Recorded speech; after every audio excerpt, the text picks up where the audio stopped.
السلام علیکم، welcome to my channel ہنا اسلم آفیشیلز۔ اپنے ناول زندگی مسکرا دو کے ساتھ حاضر خدمت ہوں۔ آج اس کی 6ٹھی قسط ہے۔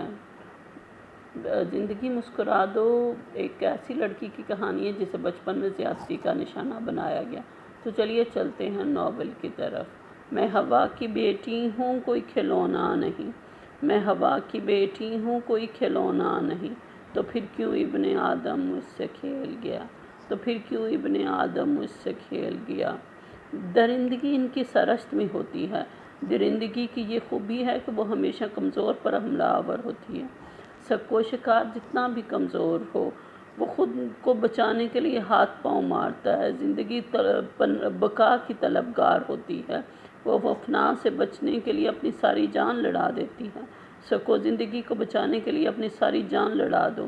سکو نے حیران نظروں سے سامنے کھڑی عورت کو دیکھا، جسے دیکھ کر چڑیاں بھی حیرت زدہ ہو جاتی تھی کہ یہ کون سی مخلوق ہے جو ہم سے بھی زیادہ سہم جاتی ہے۔ یہ تو کوئی اور ہی عورت تھی جس کے ہاتھوں میں لڑنے کے لیے یقین جیسا ہتھیار تھا۔ جیت جانے کا یقین زندگی کی مایوسیوں سے مدھم پڑتی آنکھوں میں ایک نئی جوت تھی۔ سکینہ بخش اتنی حیران تو تب بھی نہیں ہوئی تھی جب بھری پنچایت میں اسے بالوں سے پکڑ کر گھسیٹا گیا۔ اس کا نام بول جس کا گناہ پیٹ میں لیے پھرتی ہے۔ درد کی شدت کو ضبط کرتے لب ساکت تھے۔ آنکھوں میں اترتی حیرت نے بھی حیرت سے دیکھا۔ بے خبری نے سوال دہرایا، یہ کون ہے؟ بے خبری کو کیا خبر، لٹنے والا انجان کے لٹیرا کون ہے؟ شناسائی کی ٹمٹماتی لو نے بے خبری کے اندھیروں کو مٹانے کی کوشش کی۔ ایک ہاتھ کا حویلا جس کے اوپر ٹافی جیسا میٹھا زہر کاغذ میں لپٹا تھا۔ معصومیت نے فریب سے انجان وہ زہر اپنے ہاتھ میں لیا اور کاغذ سے نکال کر اپنے منہ میں ڈال لیا۔ معصومیت فریب سے ہمیشہ ہار جاتی ہے۔ فریب کے 2 پیچ سے کہاں آتے ہیں؟ میٹھا زہر کھانے کے بعد فریب نے اپنے پنجے 4 سو گاڑ دیے۔ اندھیرے معصومیت کا مقدر ہوئے اور پھر چھا گئے۔ معصومیت کا وجود انہیں اندھیروں میں گم ہو گیا اور پھر یہ زہر سے اکثر ملنے لگا۔ چند سکوں کے لیے غلامی کرتی ماں کو وہ وڈیروں کی حویلی کے کسی سنسان کونے میں دنیا سے بے خبر ملتی۔ کیا کروں میں اس سست کڑی کا؟ اٹھ جا سکو، کیا بھنگ پیتی ہے؟ ماں کے جھنجھوڑنے پر وہ ذرا سی کسمس آتی اور پھر بے خبر ہو جاتی۔ اب کی بار اماں کے دونوں ہاتھ سے اس کے وجود کو پیٹنے لگتے۔ تجھ پر خدا کی مار پڑے سکو، سوچا تھا بیٹی ذرا بڑی ہو جائے گی تو سہارا بنے گی، مگر مجھے کیا معلوم تھا کہ یہ تو پوستیوں کے خاندان کی ہے۔ نیند تو ان کی گھٹی میں ہے۔ وہ بند آنکھوں سے اماں کی گالیاں سنتی، مگر وجود میں اتنی طاقت کہاں تھی کہ اماں کی یہ گالیاں کھلی آنکھوں سے سن سکے۔ پھر آنکھوں کو کھولنے کے لیے وہ اپنی ساری جان لڑا دیتی۔ اماں اس کو سہارا دیتے ہوئے حویلی کا گیٹ پار کر جاتی۔ مائی میرا کی شناسا آنکھوں نے انہونی کو بھانپ لیا۔ دنیا کی سرد و گرم سے لڑتی آنکھیں تبدیلیوں سے بے خبر کیسے ہو سکتی تھی؟ مائی میرا کا تو روز ہی الڑ مٹیاروں کے وجود میں ہونے والی تبدیلیوں سے واسطہ پڑتا رہتا تھا۔ پھر سکو کے وجود میں ہونے والی تبدیلیاں کب چھپی رہ سکتی تھی؟ وڈی سین، آپ نے اس کو دیکھا ہے، اس لڑکی کو؟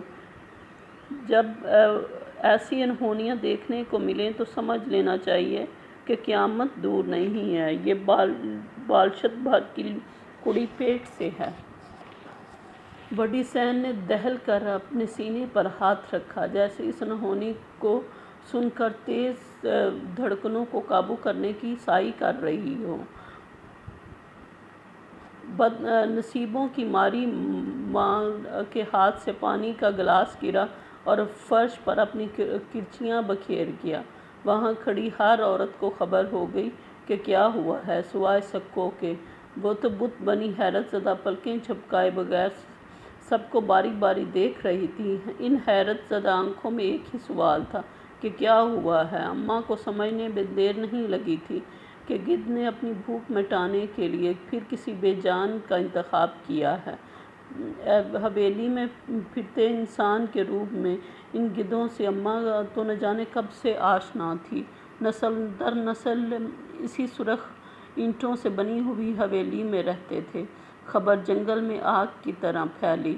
بڑی بوڑھیوں نے گنگ ہوتے ہوئے دانتوں تلے انگلیاں داب لیں۔ گاؤں کے ہر مرد کا چہرہ تیج سے سرخ ہوا۔ ہر طرف وحشتوں کا راج تھا۔ جن مٹھیوں میں اس کے بال تھے، انہی مٹھیوں میں تو اس کے لیے ٹافی چھپی ہوتی تھی۔ موت نے بھی زندگی پر شب خون مارنے کی تیاری کر لی۔ اس نے بھی آنکھوں میں اترتی حیرت جیت کی سرشاری کو محسوس کیا۔ امیدیں موت کے اندر بھی جاگنے لگیں۔ زندگی اب اس کی دسترس میں آئی چاہتی ہے۔ نزا کی تکلیف سے آشنا ہوتی زندگی نے اپنی قیامگاہ پر آخری نظر ڈالی۔ ہواؤں کا زور ختم ہوا۔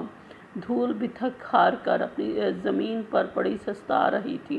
چاند کی کرنیں جو ہوا کے تھمنے کی منتظر تھی کہ کب ہواؤں کا زور تھمے اور انہیں زمین پر پھیلنے کا موقع ملے۔ زمین اور چاند کی کرنوں کے درمیان اب ہوا مخل نہیں تھی۔ 14ویں کا چاند اپنے مکمل پن پر خوشی سے نہال دکھائی دیا۔ ٹمٹماتے ستارے بھی اپنے سفر پر رواں دواں تھے۔ آسمان نے بھی ستاروں اور چاند کے ساتھ اپنی ذات کو مکمل پایا۔ زندگی کی بجھتی لو اندھیروں میں گم ہوئی۔ انسانی تدبیریں ہمیشہ تقدیروں کے سامنے بے بس ہوتی ہیں۔ قادر مطلق ہونے کا ثبوت دیتا ہے۔ طوفان جتنے بھی زور آور ہوں، تھم جانا ان کا مقدر ہوتا ہے۔ زندگی خود کو کھلی آنکھوں سے دیکھ کر حیرت زدہ تھی۔ یہ کیسا معجزہ ہوا؟ دھڑکنوں نے بے یقینی سے خود کو سنا۔ انہیں اپنے ہونے کا یقین کب آ رہا تھا؟ سانسوں کی روانی نے زندگی کو گمانوں کی حدوں سے نکال کر یقین کی حدوں میں داخل کیا۔ سکینہ بخش نے پھٹی پھٹی آنکھوں سے ارد گرد کا جائزہ لیا۔ یہ وہ جگہ تو نہیں جہاں زندگی ختم ہوئی تھی۔ طبی سہولیات سے مزین کمرہ، یقیناً کسی بڑے ہسپتال کا تھا۔ آج کے لیے اتنا ہی۔ اگر آپ کو میرا ناول پسند آئے تو لائک کریں، میرے چینل کو سبسکرائب کریں اور ویڈیو کو شیئر کریں۔ شکریہ۔